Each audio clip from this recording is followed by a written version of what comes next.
It's May 20th, 2024. No one follows this channel yet, but I created it several years ago and then posted a bunch of poems, but kind of read them fast, kind of a little bit melodramatic, a lot of just silliness. And so I'm kind of starting over. I've only got a few on here so far, and I hope to start reciting some more of my own poems, other poems that people have written. So I was looking through the old poems I wrote. I wrote a lot of poems about 4 or 5 years ago, and a lot of those poems were very specific to what was going on with me at that time.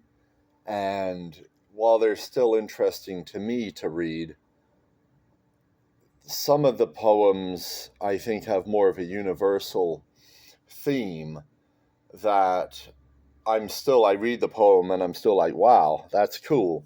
And this is one of those poems. It's a metaphorical poem, and I think I will... Well, first, what I'm going to do, I wrote this little bit about it the other day that I think captured kind of the essence of what the poem's about. I think I want to read that first, and then read the actual poem. There are many vultures in our society. They seek sustenance through sacrificing others as they ignore the greater gift those others have to offer, their thoughts and feelings, their ideas. So within each person is a treasure trove of information, of experience, of skills, of humor, of all the things that make a person human. And all these things can give a person value.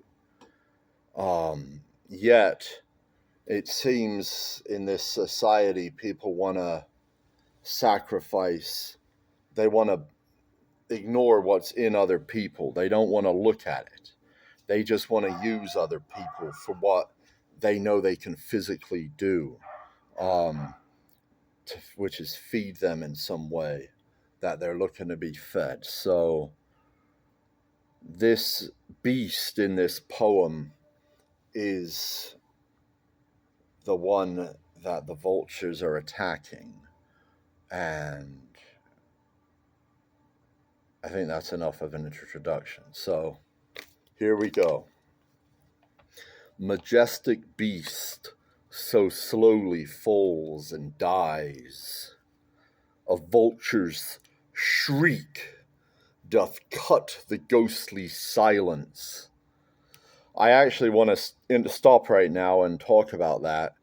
Majestic. So actually, it wasn't, the vultures didn't actually kill the beast. The beast slowly fell and died. We don't say what killed the beast. So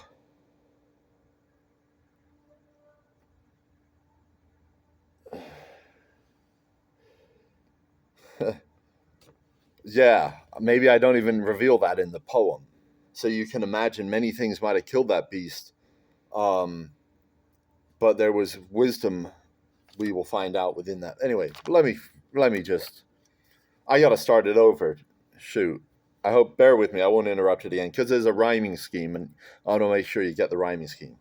Majestic beast so slowly falls and dies. A vulture's shriek doth cut the ghostly silence.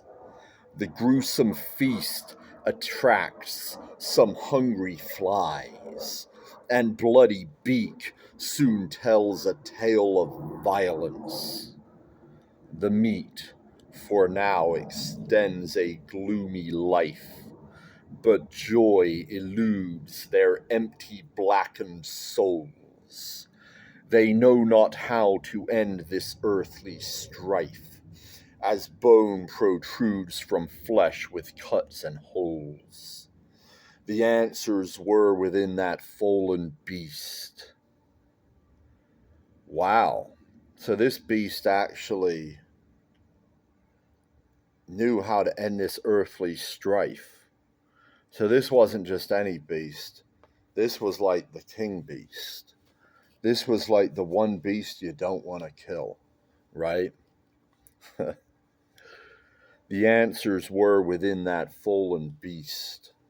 Now silence forms where once did wisdom flourish. For beast has died as dawn breaks in the east, and wretched swarms may never fully nourish. Soon flies and birds will once again seek meat, for they know flesh may fill an empty belly, but know not words that can this pain defeat.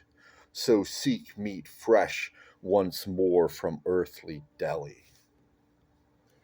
And that's the end of the poem. So there were a few things there.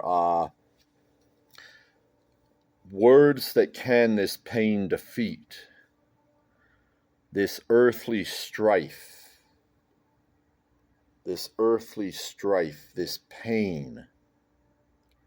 What words could defeat that pain? Maybe my words. Maybe the words that I'm writing.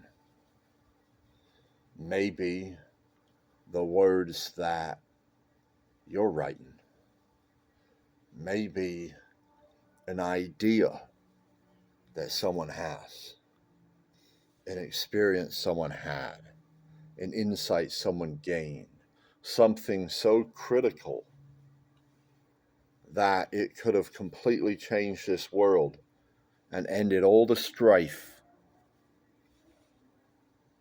It could be anyone. We don't know because we don't listen to people. Well, I say we. I mean, I try to listen to a lot of people, but a lot of people aren't talking, and there's a lot that goes on behind my back. There's a lot of conversations that are had, and I'm sure a lot of it's interesting, but I don't regret writing anything I've written. I don't regret saying anything that I've said, because I was expressing something that needed to be fucking said, man. And maybe it doesn't need to be said no more. I've deleted a lot of videos, and maybe it wasn't said in the best way. Maybe there were better ways I could have said it, but for me it was more important to say it, and I used my best judgment, and you'll have to deal with it. So I'm going to make a lot of corrections in my new edition of my textbook named Human Discourse. I've gotten better at writing, but it's just a long, arduous process, and I'm a busy guy. So you'll get it when you get it. Hopefully, at least you'll start getting some more poems. Have a good one.